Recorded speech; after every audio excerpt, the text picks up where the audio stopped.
Hello, weary traveller. Come, sit by my fire. The night is long, and the stars above hold many secrets.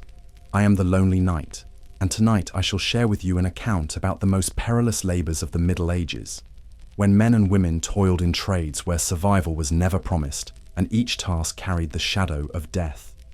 Close your eyes, if you will, and drift back with me to a time of honour, peril, and the song of steel at dawn. Tell me, wanderer, where do you listen from, and what hour finds you now? If my tale stirs something in you, then leave a like, and subscribe only if your heart says these stories are worth returning to. Deep in the bowels of the earth, I once walked among men whose daily bread came from darkness itself. Their lamps flickered against stone walls that pressed close, dripping with unseen waters. Pick and hammer echoed in suffocating tunnels where the air grew heavy with dust. I remember the silence between strikes, broken only by the coughs of those whose lungs had long been scarred. The wealth of kingdoms was carved by hands that trembled, yet they carried on with little choice. These men sought copper, silver, and tin, treasures demanded by princes and bishops alike. Coins for markets, chalices for altars, and blades for war, all flowed from their weary labour. Yet the price was written not in gold, but in lives extinguished early. Floods surged suddenly, drowning those below without mercy. Collapsing timbers crushed bodies in an instant, and no prayer reached fast enough to save them. I recall faces lit by candles, knowing each flame could be their last. The stench of stale air lingered, poisoned with gases unseen but deadly. Carbon monoxide crept like a thief, stealing breath while leaving no mark upon the body. Dust clouded every chest, birthing coughs that grew harsher with each passing winter. No healer could cure the stone lodged in their lungs. They laboured on, knowing their fate, yet bound by hunger and duty to descend again. To breathe was to gamble, and few won long. Above ground, lords counted revenues while workers were buried nameless in parish soil. The church bells rang over villages, paid for by silver drawn from beneath men's feet. Cathedrals soared, their spires piercing the sky, but beneath the earth, lives bent and broke unseen. I have gazed upon those monuments, remembering the miners who built them with their suffering. Beauty above, despair below. Such is the weight of history's balance. I once stood at the entrance of a mine in Saxony, where children carried baskets filled with ore, their small bodies bowed under burdens greater than themselves. Childhood for them was measured in shadows and sore hands. Women too, widowed and desperate, joined the labour, breaking stone with trembling fingers.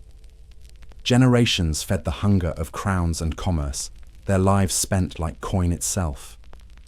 Firelight on the helmets of miners resembled stars in a black abyss, yet unlike the heavens, these stars flickered with fragility.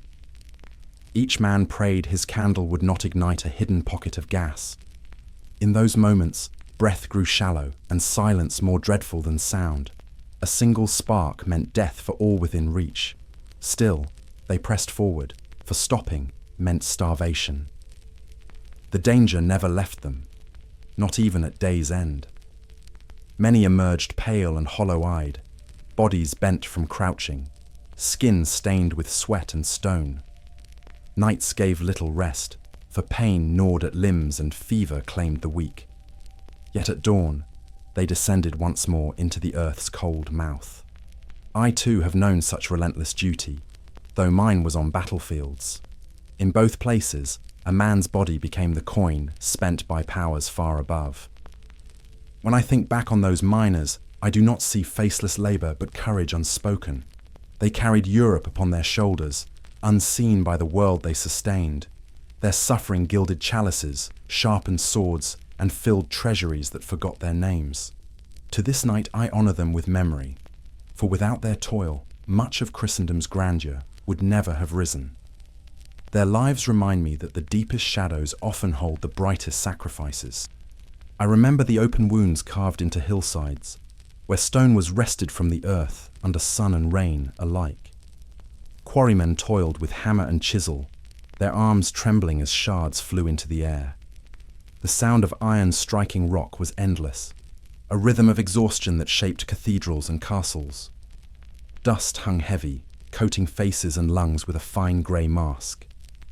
Danger lurked in every strike, for walls gave way without warning, burying men beneath the very blocks meant to glorify kings. From those pits rose the bones of Europe's monuments, massive stones dragged by oxen and sweat. Men strained against ropes, feet slipping on mud, as blocks larger than their bodies lurched forward. The crude winches groaned, and one mistake crushed more than just limbs. It ended lives. I have watched a single block tumble and silenced the laughter of comrades forever. The grandeur of fortresses owes itself to such sacrifices. There was little mercy in this labour. Tools shattered in calloused hands, splinters lodging deep beneath the skin. Eyes were blinded by chips that flew faster than thought, and wounds festered without salves enough to heal them. Many carried scars like badges they never sought. Even the strongest shoulders bent beneath the relentless weight of quarried stone. Yet each man returned, driven by the hunger that families at home could not deny. The masters of construction knew well the cost, but demanded more. Cathedrals reached for heaven, but their foundation was laid upon broken backs. Each flying buttress, each soaring wall, began as rough stone hacked from the quarry's face. I have stood beneath the shadow of Chartres, and though my lips whispered prayers, my heart remembered the sweat and suffering etched into every stone. Glory above, agony below. Not only men, but beasts too bore the burden. Oxen strained with ropes across shoulders rubbed raw, their groans joining the shouts of men. The roads from quarry to site became graveyards of both animal and human strength. Sometimes stones never reached their destination, sinking into mud or snapping wagons apart. Those losses were mourned not for the fallen but for the wasted effort, and the work began again. The quarry knew no season of rest. In winter, hands froze against iron, and stones cracked unpredictably in the frost. In summer, heat baked the exposed rock, blistering the skin of those who laboured bareheaded. Rain turned the ground into treacherous mire, swallowing boots and balance alike. I have known such merciless toil, though in war rather than quarry. Nature itself became another adversary, impartial and unyielding. Apprentices learned quickly, not by books, but by scars. Young men carried water, hauled debris, and watched how stone was split. Many never reached manhood, claimed early by falling rock or failing rope. Those who survived grew into masters whose bodies bore testimony of endurance. Knowledge was passed not through words alone, but through the marks etched into their flesh. Their legacy lies hidden within every stone still standing. When I rest beneath cathedral arches, I feel the echo of their labour more than the choir's song. Those nameless quarrymen gave shape to Europe's soul, though their own names faded into parish records if remembered at all. Their sacrifice endures in silence, a testament stronger than stone itself. In their perilous toil, they carved not only monuments, but memory, which now lingers by my fire tonight. I have stood on scaffolds beside men whose craft outlived them by centuries. The stonemason's hand transformed rough blocks into saints, gargoyles, and arches that touched the sky. Each strike of the chisel echoed not only in stone, but in history itself. Yet the beauty they created hid the danger that shadowed every breath. One misstep on a wooden plank high above the earth ended many lives without farewell. Their artistry was demanded by kings and bishops, who sought to lift cathedrals heavenward. Notre Dame, Chartres, and countless others rose by their skill. But the grandeur came at a cost measured in shattered bones and weary lungs.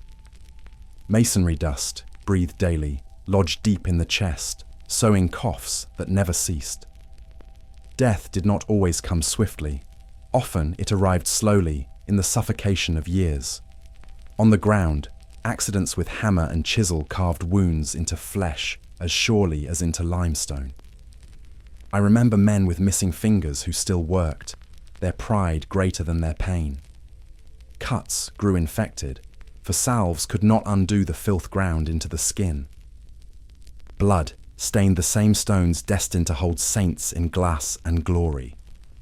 In their suffering, the sacred was born. The guilds of masons offered both brotherhood and strict law. Apprentices endured long years, learning under masters who spared no indulgence. Knowledge passed from hand to hand, guarded as a treasure greater than gold. Yet the guild seal did not protect from the fall of scaffolds or the collapse of walls. Even the most skilled were fragile in the face of gravity and time. I recall how wooden scaffolds swayed with the wind, boards creaking beneath the weight of stone. Ropes strained as blocks were lifted high, swinging dangerously above heads. Every man depended upon the careful work of his fellows, for one slip meant disaster for all. Trust was forged not by words, but by survival, bound together by shared peril. Such faith was stronger than mortar. Despite the dangers, pride lived in their craft. A mason could point to a spire piercing the heavens and say, "My hands laid the stone that holds it." That pride carried them back to the worksite each morning, even when fear whispered of death. Their lives were short, but their legacy endured beyond memory. It was glory forged in hardship, beauty shaped from danger. Not all tasks were lofty carvings. Many labored unseen in foundations, cutting blocks that would never be admired. Yet without them, no wall would stand, no arch would rise. Their anonymity was as heavy as the stones they lifted. History forgets their names, yet their work remains beneath every pilgrim's feet. In this, they achieved immortality without ever knowing it. When I look upon those cathedrals today, I feel both awe and sorrow. The heavens are reflected in their soaring windows, but within the stone I sense the weight of sacrifice. The masons' hands are gone, their breath stilled, yet their work guards the sky above us. Their courage lingers in silence, eternal as the walls they left behind. High above the bustling streets, where the wind cut sharp and the sky pressed close, roofers carried their burden. They balanced on beams narrower than a man's foot, laying tile and lead across the skeleton of a cathedral. Each step was a wager against gravity, each misstep a plunge into silence. I remember their steady hands, for fear had no place when the abyss waited below. Their courage was not spoken, but seen in the steadiness of their climb. The lead sheets they handled shimmered beneath the sun, but beauty hid poison. Molten lead, melted for sealing roofs against rain, released fumes that sickened the lungs and dimmed the mind. Many did not know the cause of their trembling hands, their failing strength. They only knew that years upon the rooftops stole their breath. Poison worked quietly, as lethal as any sword I ever faced. Their tools were simple: wooden mallets, iron nails, and ropes that frayed with time. Yet from such crude instruments rose roofs that sheltered generations. A single mistake could loosen tile or beam, sending death to those working below. The danger was shared, woven into every task, binding the men together in unspoken brotherhood. They trusted their lives to knots, planks, and one another's skill. I once watched a man climb with tiles strapped across his back, each step heavier than the last.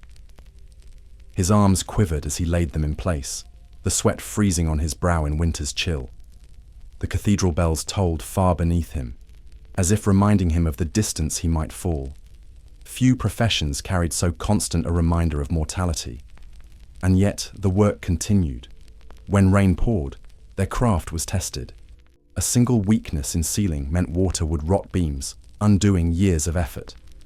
To prevent such ruin, roofers labored even in foul weather, slippery tiles beneath their boots.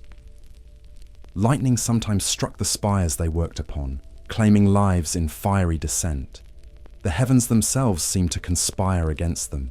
Still, They persevered, for wages kept hunger from their door. Those who survived long years bore the toll upon their bodies. Backs hunched from carrying weight, lungs weakened from fumes, skin burned by the sun's glare. They descended the ladders each evening more broken than before, yet the roofs above remained whole. The strength of stone walls was nothing without the cover roofers gave. Their suffering became the shield of all within. Many went nameless in records, their contributions forgotten once the roof was sealed. The faithful who prayed beneath never saw the hands that safeguarded them from rain and snow. Such anonymity is a sorrow I know well, for the battlefield too forgets its foot soldiers. Still, their legacy shines in every cathedral roof, still standing against centuries of storm. Their memory is written not in words, but in shelter. Now, when I raise my eyes to the pinnacles and tiled slopes of ancient cathedrals, I think of those men swaying against the wind. The beauty admired by pilgrims and lords was carved not only in stone, but hammered and sealed in peril upon the heights. Each roof tells a silent story of lives risked and often lost. And as I sit by this fire, I honor their unseen courage. In the days when pestilence swept through every town and hamlet, I beheld figures cloaked in long robes, their faces hidden behind masks of strange design. These were the plague doctors, summoned not by choice, but by necessity, walking among the dying and the dead. Their bird-like masks, filled with herbs and vinegar-soaked cloth, offered little real protection against the Black Death. Yet their presence gave hope to those who had nothing else left to cling to. The year 1347 brought the plague to Europe's shores, carried by ships and rats alike. From Italy, it spread northward, claiming entire families in a matter of days. I walked streets where carts overflowed with bodies, and the air itself seemed heavy with despair. The doctors waded through this tide, often untrained, hired by cities desperate to impose some order upon the chaos. Few among them escaped infection for long. Their duties were grim beyond words. They lanced buboes, applied ointments of mercury and arsenic, and prescribed bloodletting with leeches, believing balance of humours might bring healing. More often, they recorded the names of the fallen, keeping ledgers of death that grew thicker with each passing dawn. To walk in their path was to step closer to one's own grave, and they knew it well. I remember the smell that clung to them, a blend of herbs meant to purify air, and the stench of sickness that never left their robes. Some were mocked, others feared, for their masks resembled omens of doom. Yet they continued, for coin or conscience, serving towns that would otherwise collapse in terror. In their silence lay both compassion and resignation. The mortality was staggering, entire monasteries emptied, and villages vanished from the map. Even kings and bishops could not command immunity. Yet it was often the poor, the labourers, the children who suffered first and most. The doctors stood among them, bearing witness to the levelling hand of the plague, where status and wealth meant little. Death did not discriminate, nor did it pause. Many physicians of learning fled, unwilling to face such peril, leaving the task to those less skilled. These hired men bore the title of doctor, but lacked the means to cure. Their bravery lay not in triumph, but in endurance, remaining among the afflicted when all others turned away. I have seen the faces of such men, weary and resigned, their eyes dimmed by sorrow. The masks that now seem symbols of mystery were then shields of desperation. The long stick they carried kept distance from patients, and the robes of waxed cloth were believed to block disease. Still, contagion seeped through every layer. Some died within weeks of service, their names forgotten even as they wrote down the names of others. Their sacrifice was as silent as it was immense. When I think back to those years of pestilence, I do not recall only despair. I also remember the quiet courage of those who stepped forward while others fled. Though powerless to stop the Black Death, they gave form to duty in the darkest hour.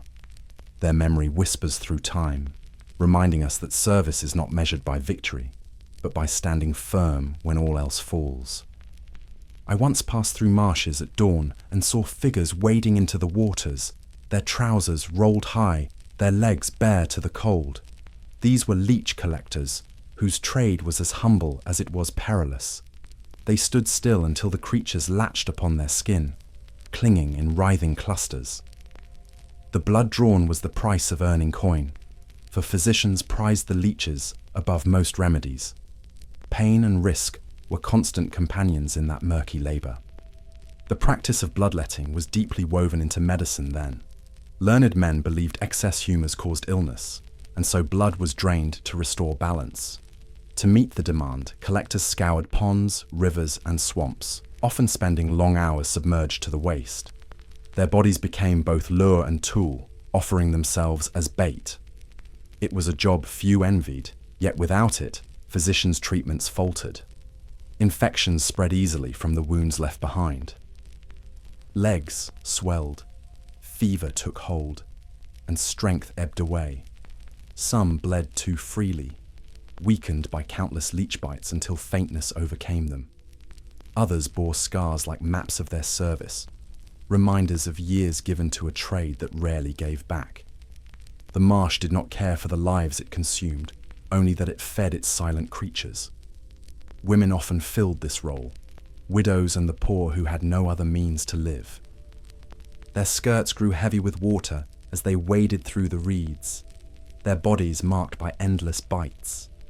Children too were sent into the ponds, small and light enough to tread where grown men might sink.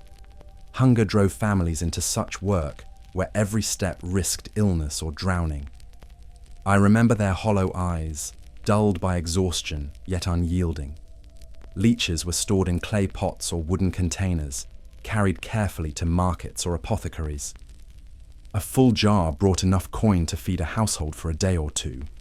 Yet the collectors rarely enjoyed that meal without pain, for their bodies ached and burned from the day's harvest. They sold life to others, but gave their own vitality in return. The irony was cruel, but it was survival. Hospitals, especially those run by monasteries, demanded endless supplies. Monks tended the sick with these creatures, draining blood in hope of healing. So the collectors' work reached even the cloisters, their silent suffering supporting the care of others. Yet their presence was seldom acknowledged. Few prayed for their safety, though many benefited from their wounds. Such is often the way of unseen labour. I cannot forget the stench of those stagnant waters, heavy with decay and buzzing with flies. To enter them daily was to endure filth that clung to the skin and spirit alike. Some never returned, slipping beneath the surface where no one searched long. Their absence was noted only by fewer jars at the market. No song was sung for them, no monument raised. Now, as I sit by the fire, the memory of their toil lingers with me. They gave themselves to the marshes so that others might be healed, or at least given the illusion of it. Their sacrifice was slow, drawn out through blood and fever, but no less real than that of any soldier. In their endurance, I see a quiet form of courage, as vital as it was forgotten. The smell reached one long before the workshop came into view. Pits of urine, lime, and dung fumed in the air, a stench so thick it clung to skin and clothing. These were the grounds of the tanner, whose craft turned raw hides into leather for shoes, belts, and armour. Though their labour was despised for its filth, it was indispensable. Towns could not prosper without the work done in those foul-smelling yards. Raw hides arrived fresh from the butcher, heavy with blood and flesh. The tanner scraped them clean with iron knives, hands blistered from endless repetition. Then they soaked the skins in vats of lime to loosen hair and fat, stirring with long poles as fumes rose. Burns ate through flesh when lime splashed the skin, leaving scars that never healed. Each step of the process carried pain hidden behind necessity. The next stage was worse still. To soften the hides, they were steeped in vats mixed with dog dung and even human waste, for its enzymes cured the leather. The tanners stood knee-deep in this filth, stamping the hides with bare legs and feet. Disease spread easily, rashes erupted, and sores festered. The body itself became another tool, worn down in service to trade. Because of the stench, tanners lived apart, their workshops built at the edges of towns near rivers. Society shunned them, refusing their company, except when their goods were required. Marriage into other trades was rare, for few wanted to join families marked by the smell of dung. Yet their leather-bound manuscripts, armoured knights, and kept peasants shod through harsh winters. Their outcast status belied their worth. I once passed a yard where boys carried skins nearly larger than themselves, their faces pale from fumes. Apprenticeships began young, for the work demanded early strength and long endurance. Few reached old age, their lungs weakened, their skin burned, and their backs broke under constant strain. Death often came quietly, in exhaustion rather than battle. Their names rarely travelled beyond parish registers. Despite their lowly place, their work touched every life. A monk's Bible could not exist without tanned parchment. Soldiers marched only because leather held their sandals and armour together. Farmers guided their ploughs with reins, belts, and harnesses fashioned in the yards of tanners. In their misery, they underpinned both faith and war, sustaining the very structures that scorned them. The rivers where they worked ran dark with waste, fouling water downstream. Complaints filled council records, yet the towns endured the stench for the sake of the trade. No ordinance could silence the necessity of leather. I have seen soldiers curse the smell while fastening their greaves, blind to the contradiction. Such is the way of men. Despise the hand, yet cherish the product it yields. As I watch the sparks rise from my fire tonight, I think of those who endured filth so that others could walk in dignity. Their hands were never celebrated, their homes forever marked by odour, yet the world moved forward upon their leather, silent proof of sacrifice in stinking yards. To remember them is to honour the forgotten strength that lay behind every step of medieval life. In the stillness of night, when townsfolk slept behind shuttered windows, another kind of labour began. Men descended into cesspits armed with buckets and shovels, tasked with clearing the waste of entire households. They were called gong farmers in England, a name that belied the peril of their work. Waist-deep in filth, they laboured unseen, carrying away what others wished to forget. Yet without them, disease would have swallowed towns even faster. The stench was unbearable, but worse still were the gases that gathered below. Methane and other vapours choked the lungs, sometimes striking men down in an instant. Candles, if brought near, could ignite the air, turning pits into fiery graves. Many never climbed back out, suffocated in silence beneath the very cities they served. Death came swiftly and without dignity, hidden in the darkness of the night. They worked under contract, often employed by councils or lords who required their castles and towns kept clean. Payment was better than many trades, yet few envied the coin earned this way. Their labour took place in secrecy, for respect was denied them in daylight. Families lived apart, shunned for the odour that clung to their skin. Even their children bore the mark of disdain. Tools were simple: ropes, wooden ladders, and carts to carry the waste outside city walls. Some pits were so deep that men were lowered by harness, swinging in the darkness with only a bucket to fill. Hours passed before they resurfaced, dripping with foulness, faces pale from lack of air. The body trembled not only from disgust, but from sheer exhaustion. Still, they returned each night, for hunger was stronger than shame. Once collected, the waste was carted beyond the gates, spread across fields as fertilizer. Thus, the filth of the city fed the crops that sustained it, a cycle both practical and cruel. I have seen fields darkened with such soil, peasants sowing seed upon ground, enriched by what the gong farmers hauled away. The irony was bitter, but life left little room for complaint. Survival demanded compromise. Records tell of men who grew ill after years of breathing those fumes. Skin erupted in sores, lungs failed, and fever carried them off. No healer could restore what their work consumed. Some found solace in the pay, able to provide for families better than laborers in fields or mills. Yet the cost of that wage was often measured in years lost. I remember passing through London, where ordinances required privies emptied by night to avoid offence. The streets at dawn bore the tracks of their carts, though the men themselves remained unseen. Their invisibility was both a curse and a shield. Without their toil, cities would have drowned in their own waste, yet no one wished to know their names. Silence covered their contribution. Tonight, as my fire burns low, I think of those men who walked into pits of darkness while others dreamed. Their strength preserved the health of towns that scorned them. Though forgotten in story, their endurance was as vital as any knight's blade. In shadows and stench, they bore a burden few would face, leaving behind a legacy unspoken yet essential to life itself. I have walked through marketplaces where silence fell at the sight of one man. Clad in plain garments, sometimes hooded, the executioner bore a role both feared and despised. His duty was to carry out the sentences decreed by courts and kings, hangings, beheadings, burnings. He lived at the margins of society, necessary yet rejected. No feast welcomed him, no guild embraced his hand. The weight of justice pressed upon him, though it stripped him of honour. Retaliation was always near. Families of the condemned saw him not as a servant of law, but as the very agent of death. Stones were thrown, insults spat, and sometimes blades sought him in alleys. The danger did not end with the scaffold, for vengeance followed him home.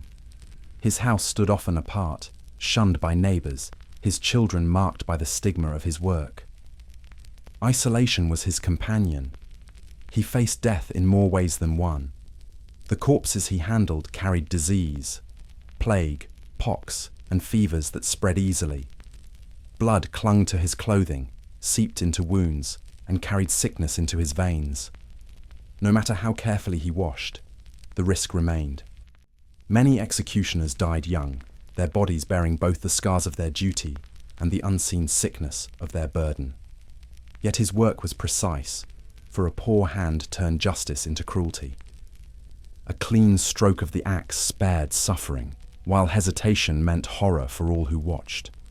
I recall the tales of men who required several blows, their names cursed forever in whispers. To wield death was not only heavy, it required skill as sharp as the blade itself. Even mastery brought no respect. In times of interrogation, the executioner was also the torturer. He turned the wheel, tightened the rack, burned flesh to draw confessions. Though commanded by magistrates, it was his hands that bore the guilt. Many believed his soul damned, no matter the necessity of his service. He carried that shadow until the grave, seldom offered absolution. The church tolerated him, but rarely embraced him. Coins were his only sure reward, sometimes more generous than other trades, yet they purchased little peace. Market folk avoided his stall, and innkeepers hesitated to serve him ale. Marriage was difficult, friendship rare, trust nearly impossible. He was condemned to a life apart, tied forever to the gallows and block. His existence proved that even those needed by society may live unwanted. Still, there were moments when his task preserved order. A beheading at dawn was meant to remind all who gathered of the crown's power. Crowds looked on with fear, muttering prayers as the blade fell. In such moments, the executioner became the arm of authority itself. The city rested on his dreaded office, though it denied him a place at its table. Such was the cruel balance of his life. As I gaze into the embers tonight, I think of him not as villain but as man, trapped by duty no less than any soldier bound by command. He bore the hatred of many to spare others from lawlessness. Though his name was cursed, his service held the realm together. May his memory be weighed not in scorn, but in understanding, for he too carried a burden that none envied. The clang of cleavers and the bellow of beasts often guided me toward the stalls of the butcher. In towns and cities alike, their work was bloody and relentless, providing meat for feasts and humble suppers. Yet behind the abundance lay constant peril. Animals resisted with desperate force, horns and hooves striking as men sought to restrain them. The knife was as dangerous to its wielder as to its victim, sharp enough to open flesh unintended. In open markets, the ground ran slick with blood, making every step treacherous. Butchers bore scars across hands and arms, tokens of years spent dividing carcasses. Infections festered easily, for few knew how to cleanse wounds beyond a cloth and prayer. Flies gathered thick, carrying disease from one stall to the next. The smell of raw meat clung to their clothes, a scent that followed them home. Work began at dawn, when animals were driven in from fields or barns. Cattle, sheep, and swine were slaughtered in yards behind the shops, their cries echoing through the streets. The butchers laboured with speed, for the demand was unending. Yet haste bred accidents, slips of the knife, collapsing carcasses crushing bones, or blades glancing from bone to strike the hand that held them. Their skill was measured not only in precision, but survival. Though dangerous, their labour was vital to every community. Without them, towns would have starved, and festivals lost their abundance. Even monasteries relied on their cuts for feasts of the calendar.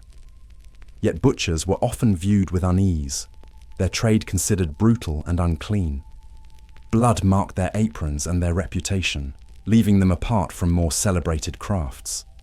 They lived necessary lives without honour. The tools of their trade were simple yet unforgiving. Great cleavers, iron hooks, and wooden blocks bore the weight of countless blows. Mistakes dulled the edge, but sharpening required time stolen from weary hands. Children apprenticed early, learning to hold knives before they could read. I recall the sight of boys struggling to drag hides from the yard, their eyes wide with both fear and pride. Disease was never far from the butcher's door. In times of plague, many blamed spoiled meat for the spread, turning suspicion upon them. The truth was more complex, but fear rarely sought reason. Some were attacked or driven from markets, though their labour remained indispensable. The knife that fed the people could just as swiftly make them fearful. Such is the contradiction of survival. The cycle of their work was endless. Each day brought new animals to slaughter, new risks to endure, and new meals for the hungry. No matter the season, their hands did not rest, for hunger knew no pause. The price was measured in shortened lives, bent backs, and worn joints. Theirs was not a path of glory, but of necessity forged in blood and toil. When I think upon those men, I see both strength and sorrow. They bore dangers daily that few acknowledged, their courage hidden in the rhythm of knife and block.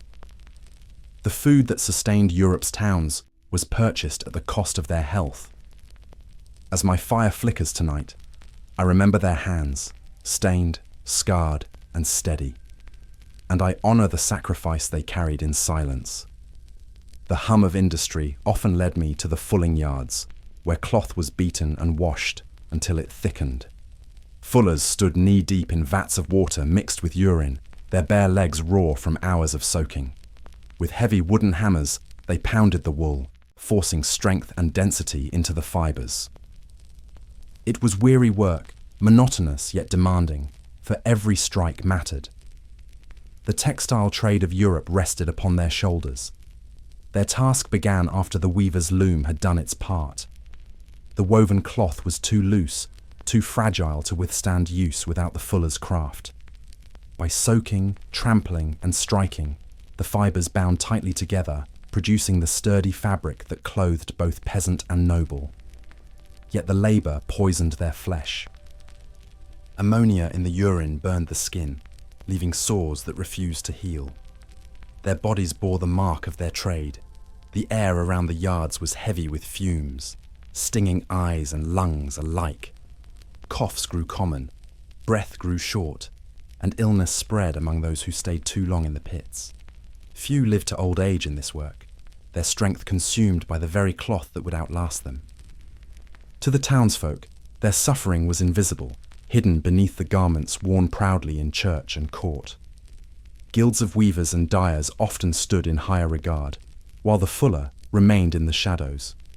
Their work lacked the beauty of colours or patterns, though without them, the fabric would unravel. They were the silent link in a chain of creation, essential yet overlooked. I once met a man who had laboured 20 years at the vats, his hands permanently stiff from pounding cloth. He was unknown beyond his yard, though his toil clothed a town. Apprenticeship in this craft was harsh. Boys were set to stomping cloth barefoot in the caustic mixture. Their skin blistered before their voices deepened. They grew hardened quickly or were broken entirely, for no mercy was found in the vats. The labour bred endurance, but it also shortened lives. Those who rose to mastery did so through scars and sickness as much as through skill. The sound of hammers echoed across valleys like drums of unseen armies. I have ridden through villages where that rhythm filled the air, announcing that the textile trade thrived there. Each blow promised wages and bread, yet also pain. The irony was cruel. The finer the cloth demanded by lords and ladies, the harsher the labour of those unseen fullers who made it possible. Cloth was often bleached after fulling, laid out in fields to whiten under the sun.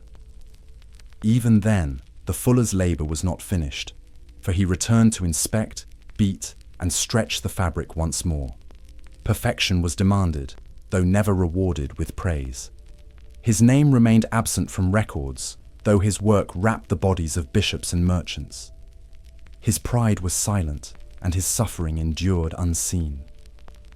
When I look upon the garments of my age, the cloaks of nobles, the robes of priests, I think of the hands that strengthened the cloth. Their craft was uncelebrated, yet without it, the finery of Europe would have fallen apart at the seams. Tonight, as I sit with firelight upon me, I remember the weary fullers who gave their flesh to strengthen fabric, and whose labour remains woven into the very history of our world. I cannot speak of peril without recalling my own path, for the life of a knight was bound as tightly to death as to honour. From the moment of training as a page, then a squire, the body was shaped for combat. We rode with lances levelled, swords at our side, and prayers whispered under our breath. Yet beneath the steel and ceremony lay constant risk. Few reached old age. Many fell nameless on fields far from home. The battlefield was a crucible where ideals of chivalry burned away beneath arrow storms. I remember Agincourt, where French nobles fell in heaps beneath English longbows. Even the finest armour could not shield us from volleys of steel raining from the sky. Horses screamed as they collapsed, crushing riders beneath their weight. Mud swallowed the fallen, drowning some before an enemy's blade even touched them.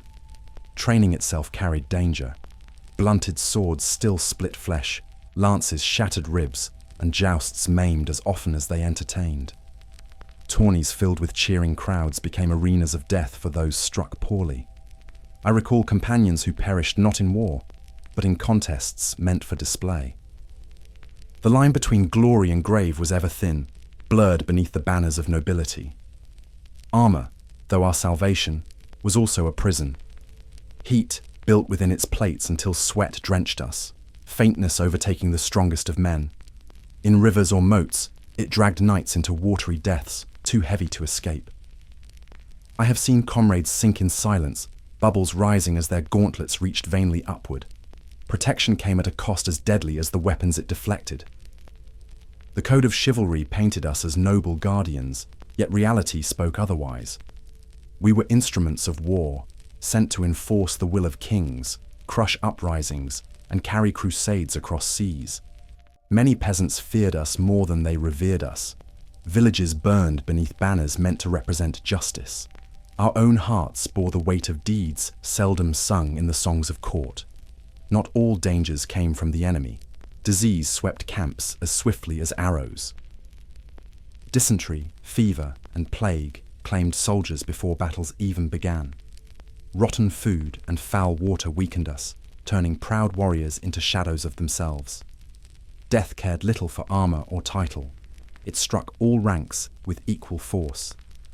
I have buried as many comrades by sickness as by sword. Despite this, we rode into each dawn bound by oaths. A knight's word was his bond, and to break it was to be cast into disgrace worse than death. We bore not only weapons, but the expectations of lineage, of lords, of God himself. Such burdens steeled the heart, but also broke it in silence. Few could see the man beneath the visor, trembling though he stood tall. When I look back upon those years, I see both light and shadow, the gleam of polished steel, the hymns sung before battle, the cries of men torn from this world, all remain etched within me. The knight's life was lauded, yet it devoured those who bore it. Tonight, by the fire, I confess its truth. Beneath the grandeur of banners and armour lay a calling as perilous as any labourer's trade, where honour was paid for in blood. I recall the restless nights spent near castle walls, where the work of siege engineers shaped the fate of kingdoms. These men, often learned in geometry and craft, built machines of terrible strength. Trebuchets, mangonels, and towers rose from timber hewn in haste, meant to hurl stones or breach defences. Yet their genius was forged in peril, for they laboured under the constant threat of enemy fire. Arrows rained upon them as they measured beams and tied ropes. Constructing such engines required great numbers of carpenters, smiths, and labourers. I saw men fall from scaffolds while raising the towering frames, their bodies broken before the machines ever moved. Ropes snapped, stones shifted, and timbers gave way without warning. A single miscalculation meant collapse, crushing those beneath. Precision was their shield, yet even the most careful hand could not tame the danger fully. When the engines were ready, their use brought its own peril. The great slings of trebuchets released with thunder, yet misfires tore machines apart, scattering wood and stone against their makers. I once watched a counterweight chain break, sending shards of timber into the crowd like arrows. Men died not by enemy hands, but by the very instruments meant to deliver victory. Such was the cruel balance of invention. The engineers stood close to destruction, measuring distance to the walls they aimed to fell. Stones the size of oxen were hurled skyward, only to crash into stone or soil. Sometimes the defenders answered with fire, sending flaming bolts into the wooden frames. The machines erupted into infernos, and men leapt from ladders to escape the blaze. I can still hear their cries mingling with the roar of burning timber. Knowledge itself made them targets. Enemy archers sought engineers first, for without their skill, siege engines were useless. Many disguised themselves as common soldiers, though their tools betrayed them. Those captured faced cruel fates, often executed to prevent their knowledge from serving again. To know the art of siege was both power and curse, for it marked a man as essential and expendable alike. Theirs was a craft tied to constant movement. With each campaign, new machines had to be raised, for few survived dismantling and travel. Engineers laboured through nights, torches illuminating their sweat-streaked faces as hammers struck. Rest was scarce, and danger never far. Hunger gnawed at them as much as fear, yet they pressed forward, bound by the demands of warlords who demanded walls be broken. Though danger shadowed them, their creations changed history. Castles once thought unassailable crumbled before their engines. Towns yielded, not to swords, but to stones hurled by the hands of these men. The balance of war shifted with each innovation, and though they seldom bore arms themselves, they wielded power greater than many knights. Still, glory was denied them, their names unrecorded in chronicles of battle. As I sit now with the fire's glow upon my armour, I remember their faces in the flicker of the flames. They bent wood and iron into weapons that reshaped kingdoms, yet bore scars no less than any warrior. Their deaths were rarely sung, their courage seldom praised, yet their labour decided sieges and carved the map of Christendom. To honour them is to see beyond the engines, into the frailty of the men who built them. The sea has ever been both pathway and grave. and I have stood upon decks where men wagered their lives against its tempests. Medieval sailors, bound to fragile wooden ships, faced storms that tore masts as though they were twigs. Waves swallowed vessels whole, leaving no trace but splintered wood upon distant shores. Each voyage began with prayer, for none knew if they would return. The horizon promised trade and discovery, yet it also held death. Their ships creaked under the strain of long journeys, corked with tar that barely held the water at bay. Rations of salted meat and stale bread sustained them, though sickness grew from such fare. Scurvy blackened gums and weakened limbs, though its cause was unknown. I remember men too weak to stand, cast overboard with a whispered prayer. Hunger and illness often slew more than storms or swords. Piracy was another shadow cast upon the sea. Raiders in swift ships struck suddenly, boarding with steel drawn, taking both cargo and lives. Merchants and sailors alike fell to their blades, their cries lost in the crash of waves. To be seized was to face slavery in distant lands, or death without burial. The sea bred lawlessness as surely as it bred trade. Navigation was uncertain, guided by stars, wind, and fragile charts inked by hand. A single error in course left ships wandering weeks adrift, their water gone, their hopes fading. I recall hearing of men who drank seawater in desperation, their minds unmoored before their bodies failed. Each misjudged mile weighed heavy, for the sea forgave no mistake. The vastness was a constant threat, even beneath calm skies. The cramped quarters bred misery. Men slept side by side, the stench of sweat and bilge water clinging to every plank. Rats gnawed at supplies, spreading sickness through bites and filth. Tempers frayed, fights erupted, and punishments were harsh, lash across the back or time in irons. The ship was both home and prison, escape impossible, discipline unyielding. Endurance was demanded more than strength. Trade routes stretched across the Baltic, the Mediterranean and beyond, carrying wool, grain, wine, and salt. With them travelled disease as well, spreading plagues from port to port. I have seen towns emptied weeks after a ship's arrival, its crew already gone on. The sea tied Europe together in prosperity and peril alike. Sailors bore the burden, their lives the unseen cost of commerce. Not all journeys were for trade. Crusaders crossed seas bound for the Holy Land. Soldiers packed tight upon vessels never meant for so many. Drowning was common before swords were even drawn.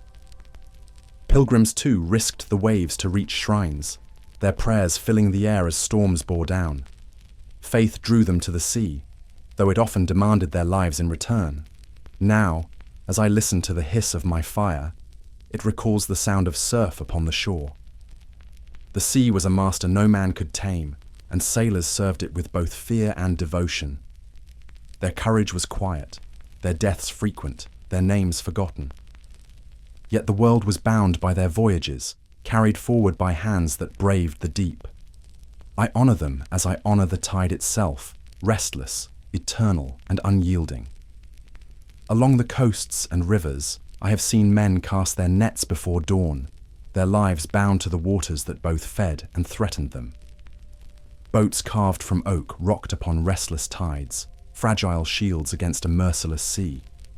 The labor was unending, lines tangled, nets heavy with weight, arms aching with each haul.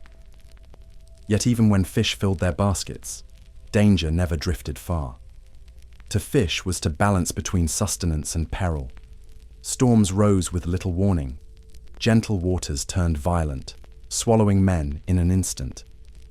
I recall stories of whole crews lost within sight of shore, families waiting on beaches until hope gave way to grief.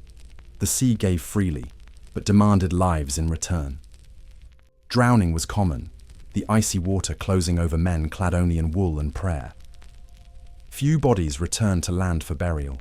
Cold gnawed at them in winter, numbing fingers until ropes slipped and balance faltered. Frostbite blackened skin, hunger weakened the body, and exhaustion dulled the mind. Still, the fishermen rowed, for Catholic fasting days forbade meat. making fish essential.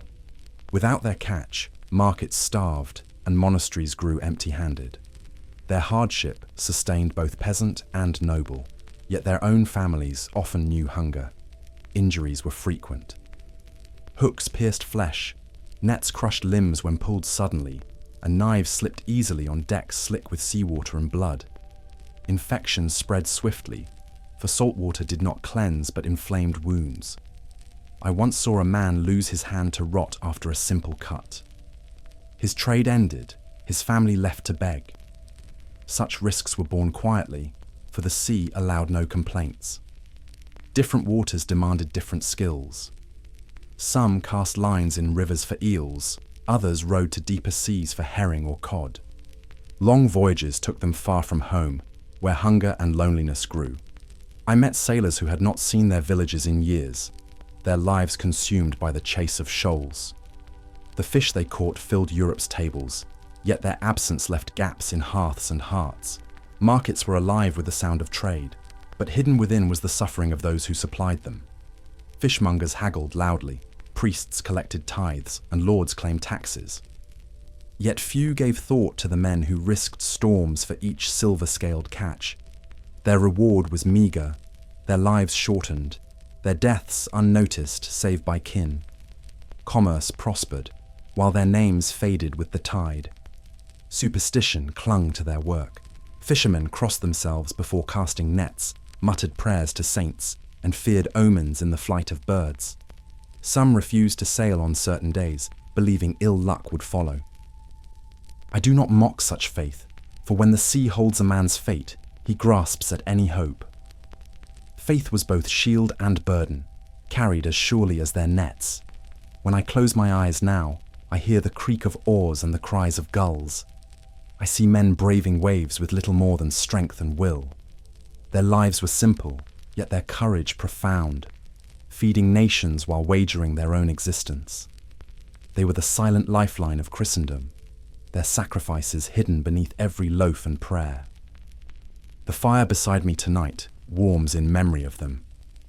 I remember the constant hum of wheels turning, where rivers and winds gave their strength to stone. The miller stood at the heart of this motion, guiding grain between great stones that ground it into flour. His task was vital, for bread was the food of every household, rich and poor alike. Yet the mill that sustained so many also devoured those who tended it. To walk its floors was to step into danger's embrace.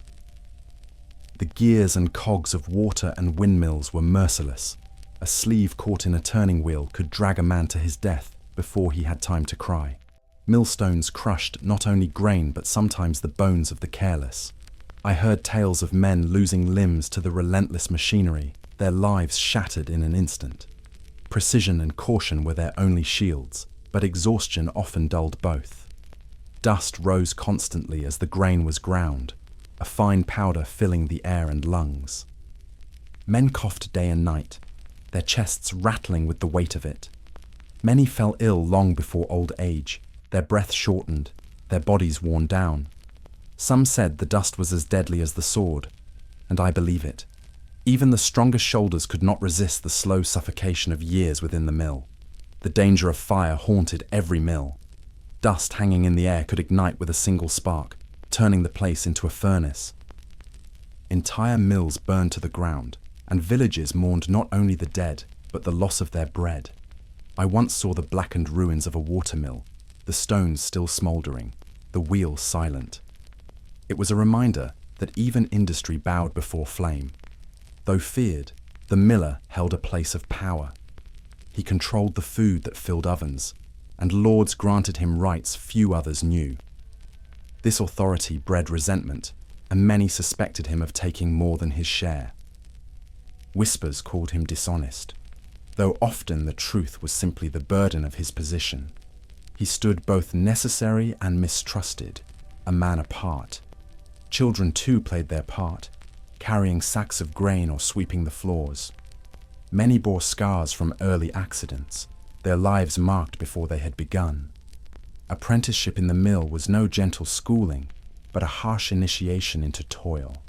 Families sent their sons in hope of a livelihood, yet many returned broken before manhood. The stones demanded flesh as well as grain. Still, without the mill, hunger would have ravaged the land. Soldiers marching to war, monks in their cloisters, peasants at their ploughs, all relied on the flour ground by these perilous machines. Every loaf bore silent witness to the risks endured. The miller's craft was not glorious, but it was essential, and it carried more weight than most ever saw.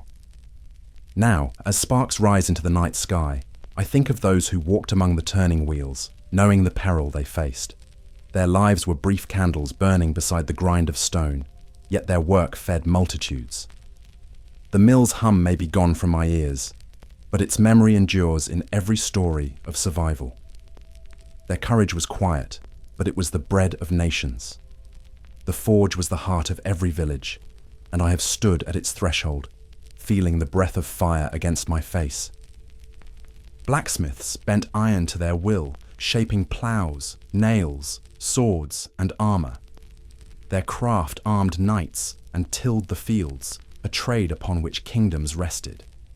Yet the same flames that gave life to iron consumed the strength of those who labored there.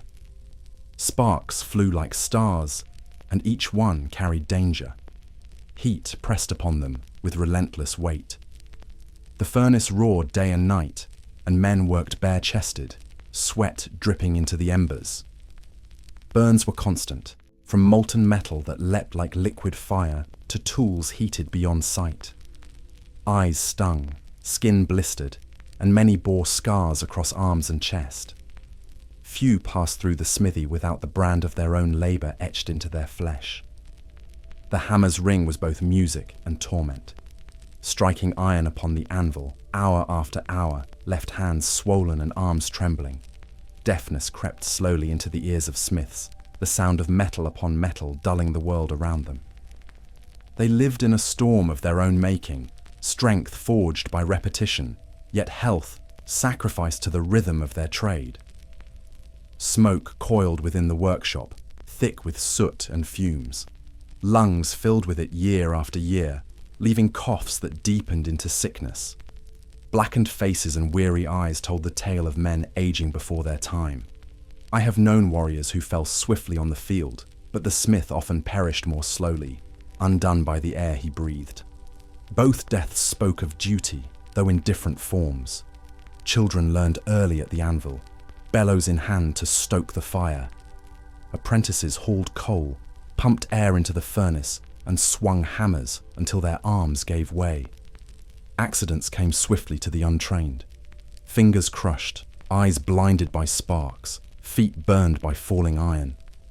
It was not only skill that made a blacksmith, but endurance through suffering. Mastery was paid for in pain. Despite their hardships, blacksmiths were pillars of their communities. Lords relied on them for arms, peasants for tools, priests for candlesticks, and merchants for locks. No corner of society escaped their influence, yet their worth was often measured only by product, not by the lives it cost. Their names seldom reached beyond their village, though their iron shaped the destiny of nations. War increased their burden. When kings called men to arms, smiths worked without rest, forging blades and repairing armor through sleepless nights. I remember the clamor of hammers echoing like thunder before campaigns, the air thick with urgency. They did not march onto the battlefield, yet their toil decided its outcome. Their blood was shed at the anvil rather than the sword. As I sit beside this quiet fire, I honor the memory of those who lived and died by the forge. Their bodies bent, their hearing lost, their lungs filled with smoke, yet they never ceased their work. The strength of Europe's fields and armies rested upon their endurance. Their courage was unspoken, their sacrifice unmarked, but their legacy glows eternal, like embers refusing to fade. I once lingered near the furnaces where glass was born, and the heat struck me like the breath of a dragon. Men bent close to flames hotter than 1,000 degrees, their cheeks reddened, their brows dripping. With hollow tubes, they drew molten glass from the fire, turning and shaping it with practiced breath. The beauty of stained windows in cathedrals began in those infernos. Yet the cost was often a shortened life, traded for fragile brilliance. The work demanded steady hands and lungs strong enough to master both breath and fire. Yet each inhalation carried danger, for fumes from lead and minerals poisoned slowly. Men coughed blood, their bodies weakened by unseen toxins. Many died young, never seeing their children grow to adulthood. I have walked through cloisters lit by radiant glass and thought of the fathers buried long before their sons. Burns were constant companions of the craft, a slip of the rod, a touch too close to molten glass, and flesh seared instantly. Scars mapped their arms and faces, reminders of years spent at the furnace. Some lost sight to the glare, their eyes blinded by the brightness of molten sand. Yet still they returned each day, for without their labor, no window would catch the light of heaven. The process itself was delicate beyond measure. A wrong breath shattered the form, a misjudged turn twisted the shape beyond repair. Hours of labor vanished in a single crack, the sound as final as a blade across a throat. Frustration was heavy, yet the pursuit of perfection left no rest. Only patience and pain together could coax beauty from fire. Not all work was sacred glass for churches. Many shaped bottles, goblets, and simple panes for townsfolk. These objects, though common, carried equal risk. Each vessel bore silent witness to the fire's toll. Purchased cheaply at market, though dearly by the man who made it. I recall holding a cup, its rim smooth and clear, and thinking of the hand that risked all to fashion it. Workshops were hot and foul, filled with smoke and ash that clung to skin and lungs alike. Apprentices learned through burns and blisters, their innocence consumed in the flames. Few lasted long enough to see mastery. The craft demanded more than skill. It demanded a willingness to suffer. Those who endured were rare, but their creations endured for centuries beyond them. When sunlight pierced through stained glass in great cathedrals, painting saints in colors across the stone, people gasped in awe. Yet none thought of the men who gave their health to such wonders. Their names remained unspoken, their faces forgotten, though their artistry turned stone into light. It was a paradox of beauty born from hardship, glory purchased with pain. Now, as my fire flickers low, I recall those who stood at furnaces far greater than mine. Their lives burned quickly, consumed by heat and poisoned breath. Still, they left behind colors that continue to glow through centuries, bathing worshippers in sacred light. Their courage lies not only in endurance, but in creating beauty while standing so near to death. On lonely roads, I have crossed paths with men who carried more than parchment. They bore the weight of kingdoms in their satchels. Messengers rode swiftly through forests and fields, entrusted with orders, treaties, or warnings. Each journey was a gamble, for the road was ruled by no man. Bandits lurked in shadows, and armies marched without mercy for strangers. A single letter could change the fate of nations, yet it was delivered at the peril of one fragile life. The dangers were countless. Wolves haunted the woods, rivers swelled without bridges, and storms swept away both rider and horse. Many never arrived at their destination, their bodies left nameless in ditches or devoured by beasts. I recall hearing of envoys found with dispatches still clutched in cold hands, their mission unfulfilled. No soldier's honor was given them, though their courage was no less. Speed was their salvation, but also their torment. Day and night they pressed onward, pausing only to change horses when they could. Inns were few, roads unpaved, and food scarce. I have seen men ride until they collapsed from exhaustion, their message delivered with breathless finality. Duty demanded they endure, even when their own bodies faltered. Their service was measured in leagues traveled, not in years lived. The letters they bore were often sealed with wax, marked by crowns or guilds. They seldom knew the contents, yet the value was enough to cost them their lives. To be captured meant torture or execution, for the words they carried were worth more than the man himself. Silence was their armor, secrecy their shield, though both failed often. Their trust lay only in speed and God. At times, monks filled this role, cloaked not in mail but in habit. Even they fell to violence, their sacred calling no shield against greed. The holy word they bore between abbeys was as vulnerable as any royal decree. Whether noble or monk, the path was the same. Danger at every turn, solitude without comfort, and a constant awareness of death close at hand. Few records honored them. Chronicles tell of kings and generals, but not of the messengers who carried their commands. Yet without those rides, armies would not march in time, treaties would fail, and markets would falter. They were the invisible veins of Christendom, their lives spent in the silent service of connection. Their reward was small coin, their legacy nearly none. I once met a man who had carried dispatches across 3 kingdoms. His back was bent, his eyes weary, his body scarred by weather and blade alike. He spoke little of his past, but his silence carried weight enough. In him I saw the cost of a life lived between roads, never rooted, always moving. His very presence reminded me of the endurance demanded by duty. As the fire at my side flickers, I think of their endless rides beneath moon and sun. Each hoofbeat carried peril, each mile a prayer for survival. They may be forgotten in story, but their courage endures in the paths they carved across Europe.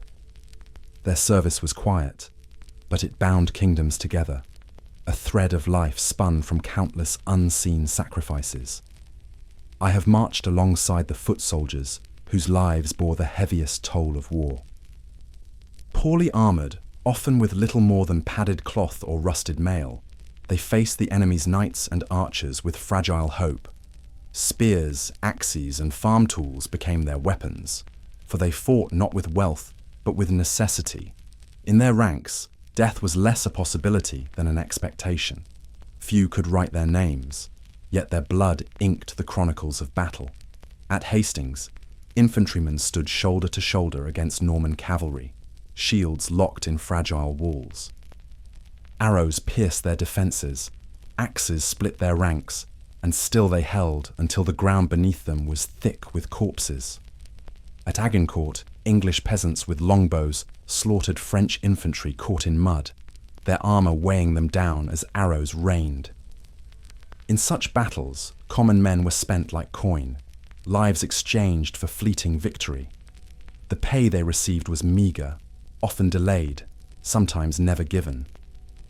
Lords promised silver, but hunger and hardship were often the only reward.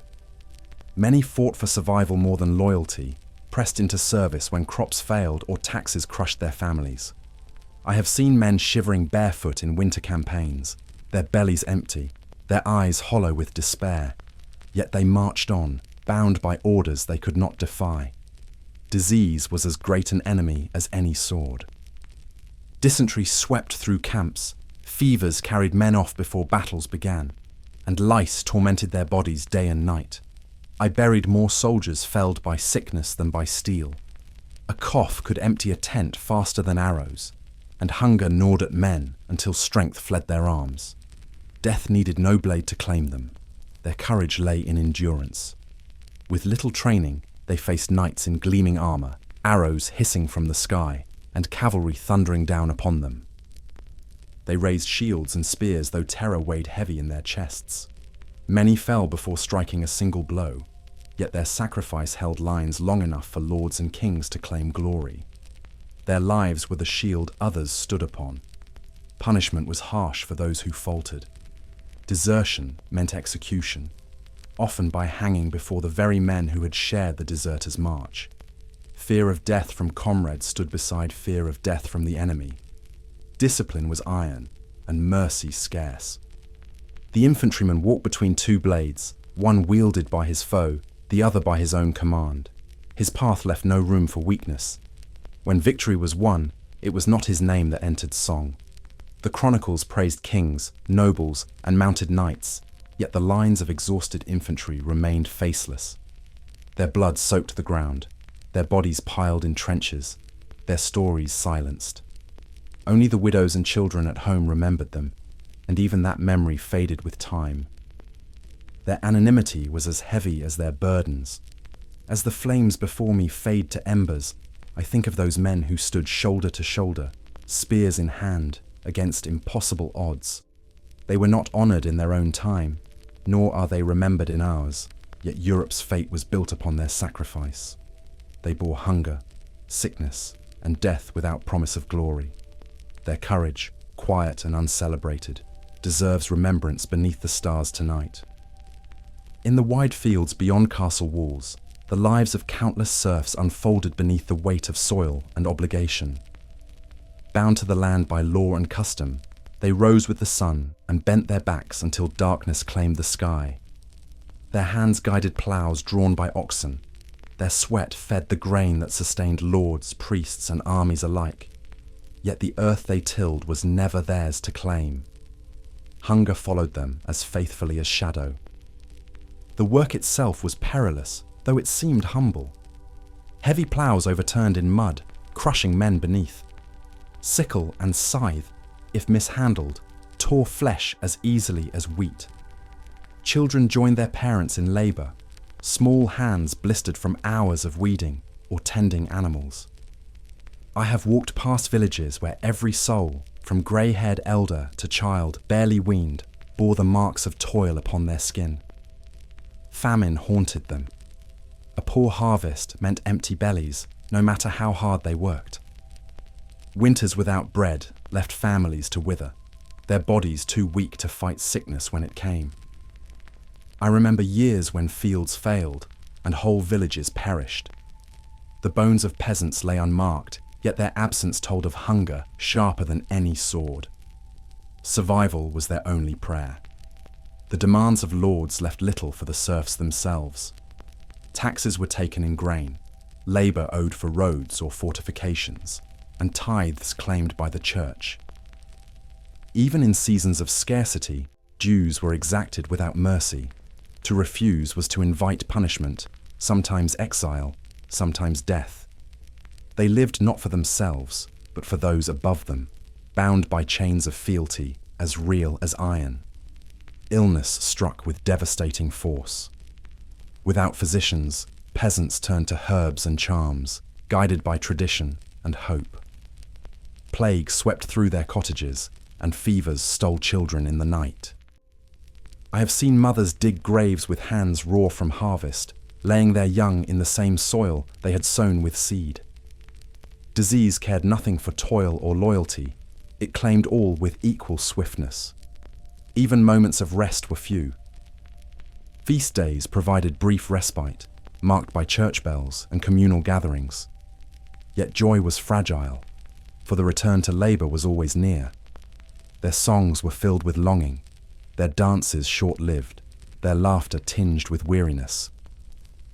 I remember the sight of peasants singing as they worked, their voices carrying across fields, a defiance as soft as it was enduring. The rhythm of the seasons governed every breath of their lives. Spring meant sowing, summer demanded weeding, autumn brought harvest, and winter gave only hardship.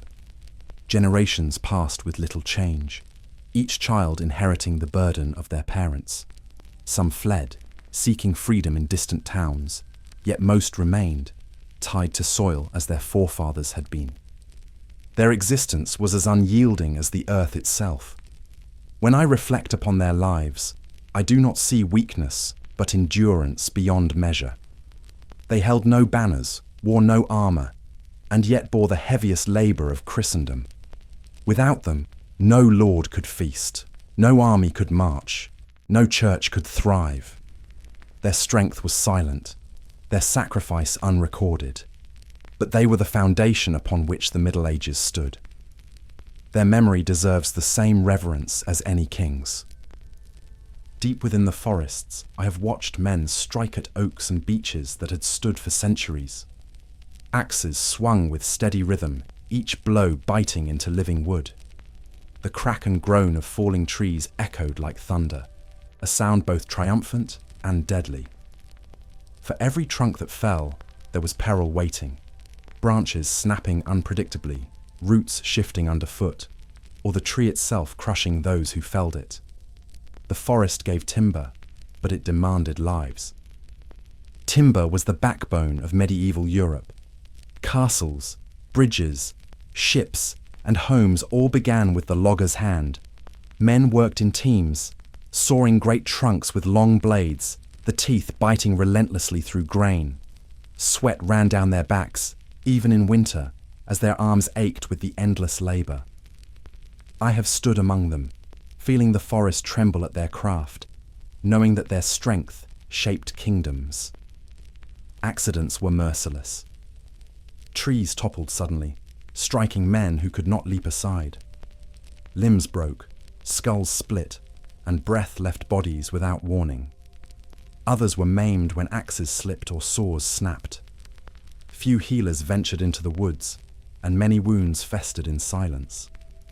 Death was as common as the piles of timber stacked for lords and merchants. Wild beasts added to the danger. Wolves prowled the edges of clearings, their eyes gleaming in the shadows. Boars, startled by falling trees, gored men before fleeing. Even the forest itself conspired, roots tripping workers, branches breaking from above. I have seen men vanish in snowstorms, their bodies found only when spring thawed the ground. Nature spared no kindness to those who carved its heart. Despite this, the demand for wood never ceased. Ships for war and trade devoured vast forests, leaving bare hills where once green canopies stood. Towns expanded, bridges spanned rivers, and cathedrals rose skyward, all through the blood and toil of loggers. Their work was essential, yet their names seldom reached beyond their village. The timber they cut outlived them, silent monuments to their sacrifice. Transporting the wood was no less perilous. Logs rolled from carts, crushing those guiding them. Rafts floated timber down rivers, often capsizing in currents that dragged men beneath. Broken bones, drownings, and deaths were common, yet the task went on. For without timber, Europe's lifeblood of construction and commerce would wither. Hunger forced men to return, no matter the risk. Apprentices joined young, carrying axes nearly as tall as themselves. They learned by error, and many errors cost dearly. A misjudged cut, a poorly tied rope, a tree falling the wrong way. Each mistake could be fatal. Yet through hardship they grew skilled, their bodies hardened by years of labor. Their lives were short, but their craft was vital, feeding the endless hunger for wood.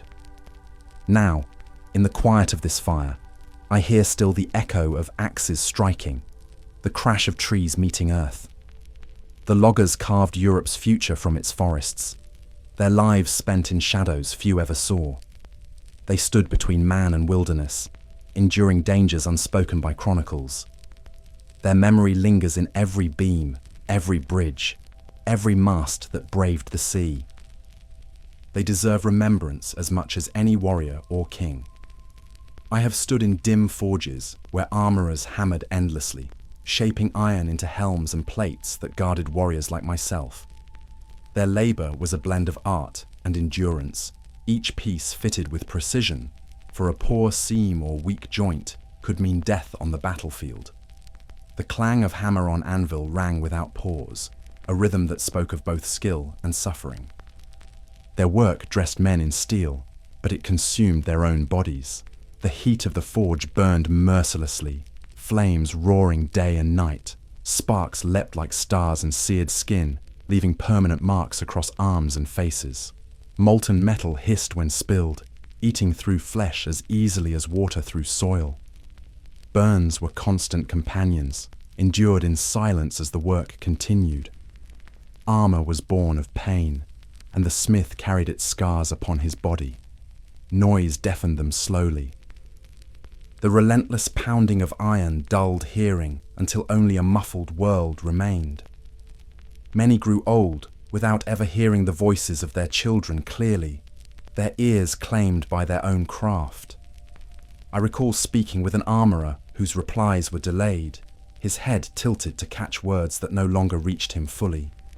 He smiled still, though silence had conquered him. The air itself was poisoned. Smoke and metal fumes filled the lungs, slowly eroding strength. Lead and other minerals seeped unseen into their blood, stealing vitality with each breath. Few armorers lived long into their years. Many grew frail before their time. I have seen their hands tremble, not from age alone, but from the sickness born of the forge. Yet despite this, their work was revered. Nobles sought them, knights relied upon them, and kings rewarded them with coin, though rarely with protection from the dangers of their trade. Their names were known while they lived, but seldom carried into chronicles. The armor survived centuries, gleaming in halls and museums, while the men who forged it were forgotten in parish graves. Apprentices learned through hardship, striking endlessly at scraps of iron until skill was won. Boys blackened by soot carried bellows, their eyes wide with both fear and admiration. Many never survived to mastery, undone by accident or illness. Those who endured became craftsmen of renown, yet even their renown could not shield them from the hazards that lingered daily.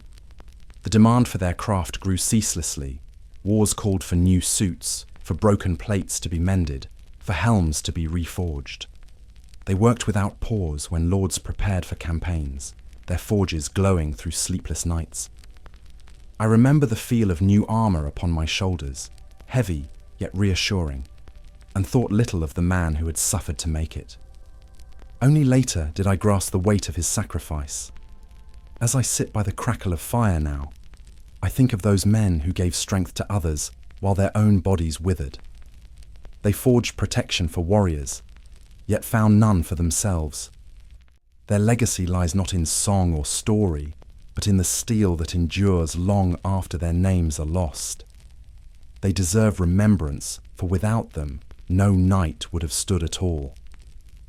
I have walked past kilns where limestone glowed white in the fire, tended by men whose lives were bound to danger. Lime burners fed their furnaces with wood and stone, watching as the heat transformed rock into quicklime.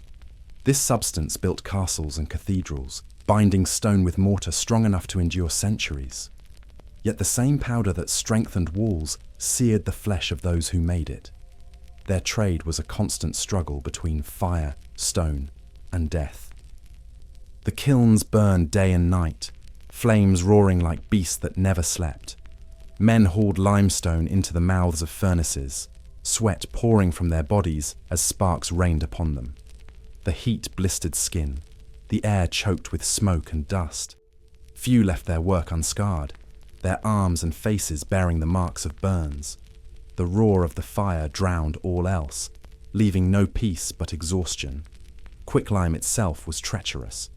When touched, it burned skin and blinded eyes. A careless slip sent powder into wounds, where it ate through flesh with merciless force. Water made it hiss and boil, spitting caustic fumes that clawed at the lungs. I once saw a man collapse after quicklime spilled upon him, his cries haunting those who watched. Death came not only from the flames, but from the stone itself. Explosions were feared, for trapped moisture within limestone could cause sudden bursts as the heat tore it apart. Stones shattered into shards, striking men nearby with deadly speed. Kilns collapsed under strain, burying workers beneath rubble and fire. I have seen the charred ruins of such disasters, blackened stones scattered like bones across the earth. The lime burner lived in constant shadow of such peril. Despite this, their product was indispensable. Mortar held together the walls of abbeys, castles, and bridges. Farmers used lime to enrich soil, and towns relied upon it for building. Without lime burners, Europe's great works would crumble. Yet few gave thanks to the men who risked their lives in the blaze. They were nameless laborers, their sacrifices hidden within the mortar of history. The smell of burning stone lingered far beyond the kilns, carried by the wind into villages nearby. Families of lime burners often bore the same stench, marked by their connection to fire and dust. Children grew up among piles of limestone, learning early the risks of their father's trade. Many followed the same path, for poverty gave little choice. Thus, suffering passed from one generation to the next. Their lives were often short, claimed by fire, poison, or exhaustion. Few reached old age. Many died before their hair turned grey. Yet the walls they helped raise still stand, unyielding against centuries. Every castle tower that looms over valleys owes its strength to the men who endured flames in silence. Their legacy is vast, though their names have vanished. As I watch the embers glow beside me, I think of those who tended greater fires with no respite. They fed stone into the blaze so others might build, yet their own bodies withered in the heat. Their courage was not in battle, but in endurance among flames that cared nothing for them. Their story is written in mortar, unseen but eternal, binding the past to the present. In cloisters where silence reigned, some brothers bore a calling beyond prayer and scripture. Messenger monks walked long miles between abbeys, carrying letters, records, and holy texts. Wrapped in simple robes, they ventured onto roads as perilous as any battlefield. Their vows did not shield them from thieves or soldiers, for parchment could hold power equal to gold. Each journey was a quiet act of faith, endured without expectation of praise. The roads they followed wound through forests and across mountains, paths thick with mud or ice depending on the season. Storms soaked their manuscripts, rivers threatened to sweep them away, and hunger gnawed as provisions dwindled. Wolves prowled the wilds, but men were often the greater danger. I have heard of monks stripped and slain for carrying letters meant only for God's servants. Their blood stained the very words they sought to preserve. They bore more than scripture. Papal bulls, accounts of rents, and chronicles of learning passed through their hands. In an age without presses or swift communication, their journeys linked Christendom's farthest corners. I once met a monk whose satchel held a letter from Rome itself, destined for a distant abbey in Gaul. His face was weary, but his duty shone clear as the seal upon the parchment. The robes they wore marked them as men of faith, yet that mark did not always offer safety. Some were spared by bandits out of fear of sin, while others were struck down without hesitation. Faith could not shield against desperation, and many a monk lay buried by roadsides, their holy burdens scattered. Still, new brothers were sent forth, for the church's need outweighed the peril. Fatigue consumed them as much as fear. Days of walking with only rough bread and water left bodies frail. Feet bled within worn sandals, backs ached beneath heavy satchels, and winter winds bit cruelly through thin robes. Yet they pressed on, bound by obedience to their order. Each mile was a prayer in motion, each step an offering to God and community. When they arrived, their news carried weight. Letters guided abbots in governance, resolved disputes, and delivered papal commands.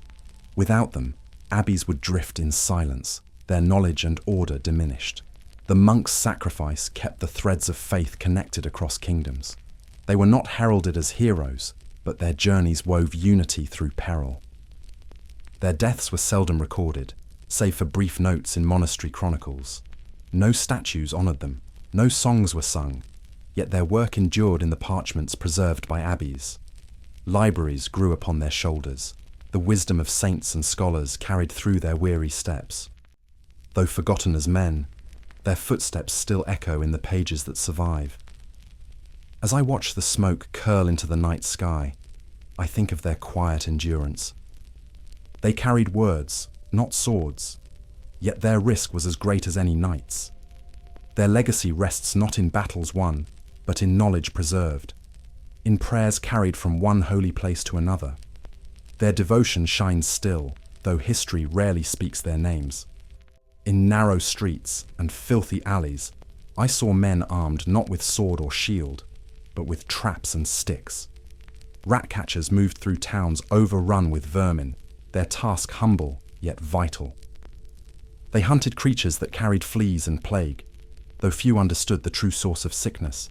Still, they risked their lives daily, wrestling with a foe that spread death more swiftly than any army. Their labor was as despised as it was necessary. The towns reeked of waste, and piles of refuse bred swarms of rats. These men reached into holes and cellars where no one else dared go. Some carried ferrets or dogs trained to flush out vermin, while others used crude cages baited with scraps. Their work left them bitten and bloodied, for rats fought fiercely when cornered. Wounds often festered, the infection worse than the bite itself. Payment was meagre, given reluctantly by townsfolk who spat at their presence. Yet without them, markets and homes would drown in vermin. They bore the insults in silence, for coin meant survival. I once met a catcher who carried a sack writhing with rats, his skin pale from fever. He confessed no pride in his work, yet he continued, for his children depended on it. Disease was the greatest threat. When plague swept Europe, rat catchers found themselves at the center of its fury. Their hands touched the very animals that carried pestilence. Many fell swiftly, their families left behind in poverty. Irony ruled their lives. They were tasked with fighting plague, yet were often its first victims. Few escaped the shadow of sickness for long. Some towns employed them officially, granting small wages or food in exchange for clearing streets. But more often, they were left to barter their skills, taking coins from frightened households. Their presence stirred both gratitude and revulsion, for they reminded all of the filth that clung to medieval life. Their reputation was as low as the creatures they pursued, yet their service kept hunger and disease from spreading unchecked. Tools were crude and dangerous. Staves with sharpened ends, baskets woven of reed, and powders of poison were their arsenal. The poison harmed not only rats, but often the catcher himself, seeping into skin and lungs. I recall seeing one man cough blood as he set bait, his body failing from years of exposure. He smiled weakly, calling it the cost of his profession. Theirs was a life lived in shadows. Markets bustled with nobles and merchants, yet in corners unseen, these men wrestled with vermin in silence. They walked where others would not, their boots sinking in muck, their hands raw with filth. History seldom records their names, yet without them, cities might have fallen not to armies, but to rats. As I sit by this small fire, I think of those unheralded hunters of vermin. Their work saved lives, though none thanked them, and their deaths came quietly, swallowed by disease and poverty. Still, their courage lay not in recognition, but in endurance through revulsion and risk.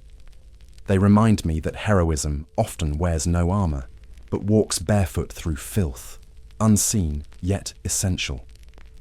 I have walked among churchyards where the air was thick with sorrow, and there I found the men who dug the earth for the dead. Grave diggers labored with spades and shovels, breaking soil in all seasons, their hands blistered and backs bent. In times of peace, their work was heavy yet steady, but when plague swept the land, it became a burden beyond human strength. Their task was endless, their lives overshadowed by death itself. During the Black Death, the ground could not open quickly enough. Graves filled before they were finished, and mass pits replaced single burials. I saw carts piled with corpses arrive at dawn and dusk, each delivery demanding space beneath the soil. Men worked until their arms failed, collapsing beside the pits they dug. Disease followed them relentlessly, for the air was thick with contagion rising from the dead. Even in ordinary times, danger haunted their task. Earth shifted suddenly, walls of pits caving in upon those within. I have heard of men buried alive by the very graves they carved. Wooden coffins splintered when dropped, releasing the stench of decay upon those who carried them. Every day, they stood face to face with mortality, the silence of the dead their only company. The church watched closely, for burial was bound to ritual. Priests blessed the ground, bells tolled, and mourners wept, yet the gravedigger remained apart, working without rest. His labor was seen as necessary but seldom honored. Few spoke his name, though all relied upon him in their final hour. His presence was both a comfort and a reminder of life's fragility. Tools were simple, but the soil itself was cruel. Frozen ground in winter broke spades, forcing men to burn fires upon the earth to soften it. In rain, graves filled with water, drowning the body before the priest arrived. Summer heat brought rot swiftly, demanding haste that left no time for mourning. I have watched such toil and knew it demanded more strength of spirit than of arm. Plague years brought horror beyond measure. Digging became a race against time, for corpses piled in streets if graves were not readied. The dead outnumbered the living, and some gravediggers laid down their spades in despair, unable to bear the weight. Yet others pressed on, though fever soon claimed them as well. They served until death joined them in the soil they had opened. Society kept them at a distance, for the stench clung to their clothes, and fear of contagion marked them. Children avoided their gaze, and neighbors crossed the street. Still, when death visited a household, it was the gravedigger who stood ready, spade in hand. In rejection they lived, but in service they endured. Their lives were as uncelebrated as the coffins they lowered. Tonight, as flames whisper low, I think of those men who bore death upon their shoulders without complaint. They gave the departed a final resting place, even as their own lives grew short. Their courage was quiet, their names forgotten, yet their work remains eternal. For every stone that marks a grave, there was once a hand that carved the earth, unseen yet indispensable. In the deep forests where few dared linger, I have seen the mounds of earth that concealed slow-burning fires. Charcoal burners kept watch over these heaps, feeding wood to smoulder for days until it became black fuel for forges. Their lives were lonely, spent in smoke and silence, their skin darkened by soot. Yet their labour was vital, for without charcoal, no smith could fashion iron, and no armourer could temper steel. The work demanded constant vigilance. Fires had to burn evenly, neither too fiercely nor too weakly, or the wood would turn to ash instead of charcoal. Men slept beside the piles, waking often to adjust vents and damp the flames. Many perished when fires flared suddenly, trapping them in smoke too thick to escape. I have heard of men found lifeless, their lungs scorched long before the fire consumed their bodies. The smoke was a torment in itself. Days of breathing it left coughs that racked the chest, and eyes burned until vision blurred. Illness grew slowly but relentlessly, the body wasting long before old age arrived. The forest gave no mercy, only work and silence. Families seldom saw these men except at market, when they brought their sacks of blackened fuel for trade. Isolation weighed heavily upon them. Their huts stood alone, far from villages, for the smoke fouled the air, and the danger of fire threatened all nearby. Wolves prowled at night, and robbers sometimes struck, knowing these men lived without protection. Companionship came only from the crackle of fire and the endless watch over woodpiles. Loneliness pressed upon them as heavily as the smoke itself. Transporting the charcoal carried its own risk. Heavy sacks were slung across shoulders, the dust clinging to skin and lungs alike. Carts overturned on forest paths, crushing those who guided them. Charcoal was fragile, crumbling into useless ash if mishandled, so every step required care. I have seen men collapse beneath the weight, their labour unacknowledged by those who burned the fuel with ease. Despite the hardship, demand never waned. Blacksmiths, armourers, and glassmakers all clamoured for charcoal, each sack consumed quickly in the flames. The burners knew their suffering fed the strength of kingdoms, though no song celebrated them.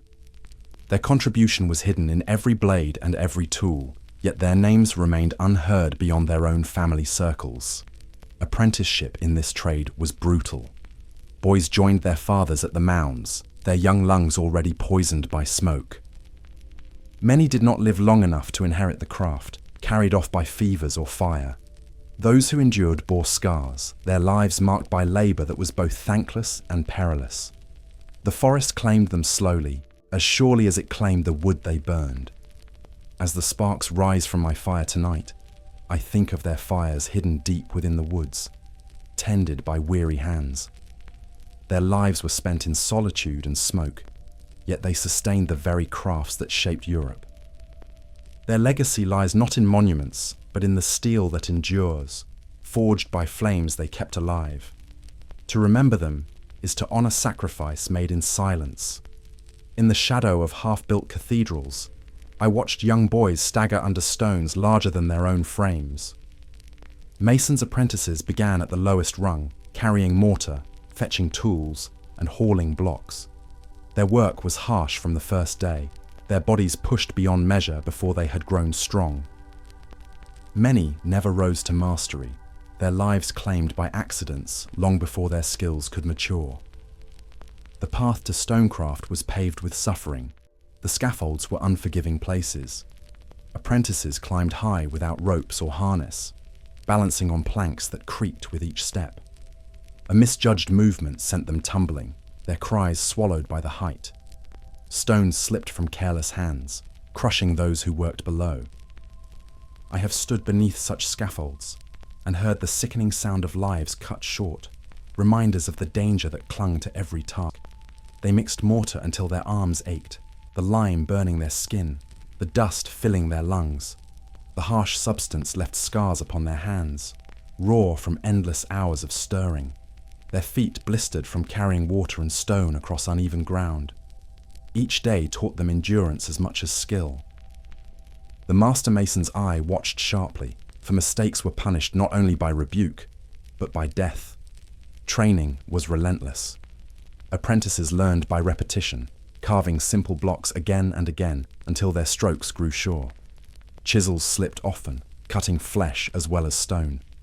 Bandages wrapped over calloused hands became common, yet work did not pause for wounds. Only through pain did their craft take shape, and only through risk did their knowledge deepen. Their very survival was their lesson. The lives of these boys were worth little to their employers. They were plentiful, for families sent sons willingly, hoping one might rise to the respect of the guild. Yet most remained nameless, buried long before they could sign their mark. I have seen parish records filled with the deaths of youths who never lived to see the cathedrals they helped raise completed. Their contribution vanished into stone. For those who endured, the guild promised status and stability, but the price of entry was years of labor under constant hazard. Apprenticeships stretched long, and only the strongest bodies and sharpest minds prevailed. Those who faltered were cast aside, their lives broken by toil. In truth, each mason who carved angels and saints carried upon his shoulders the weight of countless apprentices who fell before him. The scaffolds sang with the sound of chisels, yet within that rhythm lay cries of anguish. I recall standing beneath a rising spire, the bells not yet hung, and thinking of the boys who risked all for a craft that might never remember them. Their ambition was greater than their years, their courage pressed into every stone. Their work was unseen, but their peril undeniable. As the fire burns low tonight, I reflect upon their fragile lives. They dreamed of carving beauty that would endure for centuries, yet many found only the grave before manhood. Their sacrifice is hidden in the mortar joints and arches, in the strength of walls that have stood against time. They remind me that behind every master's glory lies the pain of forgotten apprentices, whose lives were given to stone. By the shores where rivers met the sea, I watched men bend timber into vessels that would carry merchants, pilgrims, and soldiers alike. Shipwrights carved keels and set ribs, raising hulls from oak that once stood tall in the forest. Their work demanded precision, for the sea forgave no flaw in craft. Yet the very process of shaping ships placed them in constant danger, where one mistake could crush life as surely as the waves they prepared for. The timbers they raised were massive, hauled by oxen and men together. Ropes strained and pulleys creaked, the weight threatening to break bone if balance failed. I have seen beams slip from harnesses, flattening those beneath before any cry could escape. Sawdust filled the air, clogging lungs and stinging eyes, while axes and adzes cut not only wood, but the hands that wielded them. Blood often stained the ground before ships ever touched water. Fires for tar and pitch burned day and night, sealing planks against the sea's relentless hunger. Yet flame was a treacherous ally. Sparks leapt onto timber, and more than once an entire yard was engulfed. Workers, trapped by collapsing hulls or blazing resin, perished in the inferno. I can still recall the acrid smoke of a ruined dockyard, the cries of men swallowed by flame. Collapse was another ever-present threat. A hull half-built loomed like a beast upon scaffolds, and if ropes snapped or beams shifted, it fell with thunderous force. Shipwrights were crushed beneath their own creation, their lives ended by the very vessels meant to conquer the sea. Each man knew that the frame above his head was as much a threat as it was a promise of survival. Their craft was long and arduous. Years passed before apprentices became masters, their youth spent carrying planks and driving nails. Boys climbed the skeletons of ships, hammering in precarious balance, their bodies hardened early by labour. Some never lived to mastery, claimed by accidents before their skills ripened. For those who endured, the guild offered respect, but it came at the price of scars both seen and hidden. The sea demanded more than one kind of ship, and so the builders bent their skills to all needs. From river barges to mighty cogs that braved the Atlantic, each required knowledge of balance, weight, and wind. A single error in proportion doomed sailors before they left shore.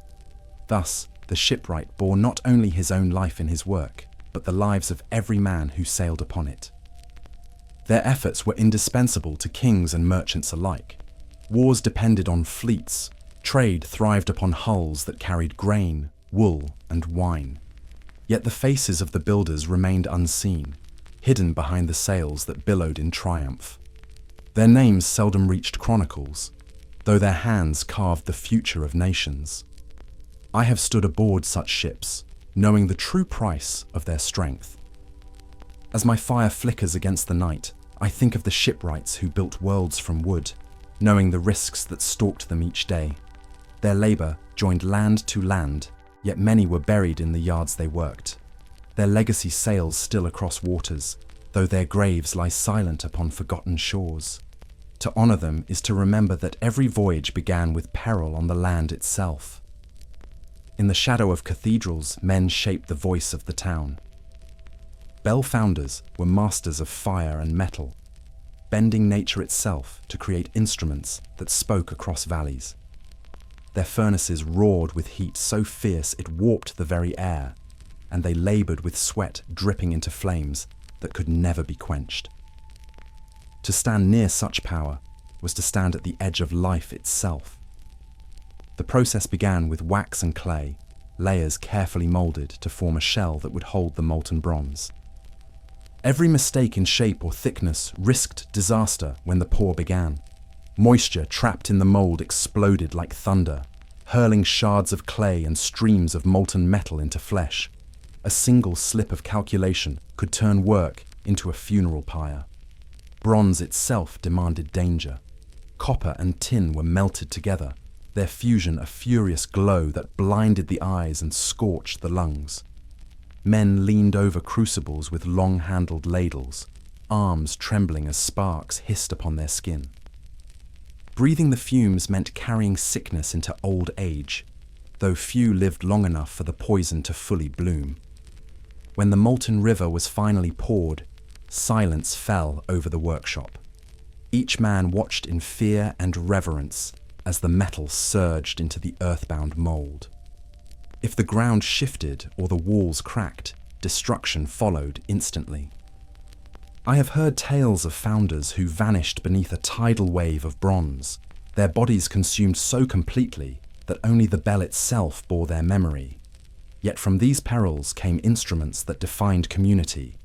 A bell marked the hours of labour, the call to worship, the alarm of fire, and the mourning of the dead. Its sound carried farther than the voice of any man, binding villagers to the rhythm of faith and survival. The founder's sacrifice gave the town a pulse that echoed for generations. Guilds guarded the secrets of casting, for the knowledge was as precious as the metal itself. Apprentices toiled for years before touching molten bronze, sweeping floors and tending fires in preparation for mastery. Even masters often bore scars from burns, missing fingers, or eyes clouded by smoke. Their marks were the silent proof of their craft. These men rarely received glory, though their creations were celebrated in stone towers that scraped the heavens. While nobles claimed credit for the bells tolling, the true cost lay in the hidden forges. Communities heard only the triumph of sound, never the cries that had risen from the workshop. So the bells rang on, bearing both blessing and burden.